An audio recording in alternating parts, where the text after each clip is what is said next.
అమ్మయ్య! ఈరోజుటికైతే బోల పని అయిపోయిందబ్బా! ప్రశాంతంగా వండుకోవచ్చు. అసలు ఈ తిండోడు కనిపెట్టిండో, ఈ బోల్లోడు కనిపెట్టిండో. వాడు గనుక నాకు కనిపియాలే గానీ అసలు మామూలుగా ఉండదు ఆడికి. అట్లా కాదు నాకోటి అర్థం కాదు.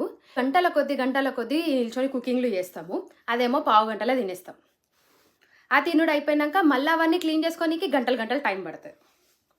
అన్నిటికన్నా చిరాకచ్చే విషయం ఏందంటే, ఆ పాల గిన్నె, చాయ గిన్నె, ఇంకా రైస్ కుక్కరు. అవ్వేమో చూస్తే ముట్టబుద్ధి కాదు. అవేమో కడగక తప్పదు. ఊకూక అవసరం పడేటియి అవే. మొత్తం సింక్ అంతా క్లీన్ చేసొచ్చి, ప్రశాంతంగా ఇట్లా వచ్చి ఒక పావుగంట కూసుందామనంటే, కరెక్ట్ 5 నిమిషాలలో మళ్ళా సింక్ నిండుతది. ఇప్పుడు ప్రొద్దున లేచినంక సింక్ మొత్తం ఖాళీగా కనిపిస్తే ఎంత ప్రశాంతంగా డే స్టార్ట్ అయితదో హాయిగుంటది. అదే పొరపాటున రాత్రి పూట మాత్రం క్లీన్ చేయకుండా వండుకున్నామా, సచ్చగొర్రె ఇగ. లెవ్వంగానే ఇగ సింక్ చూడంగానే అంత ఆగమాగం అయితది. ఇట్లా టెన్షన్ అయితది ఎప్పుడెప్పుడు క్లీన్ చేయన్నా అని. ఏంటో ఈ మధ్య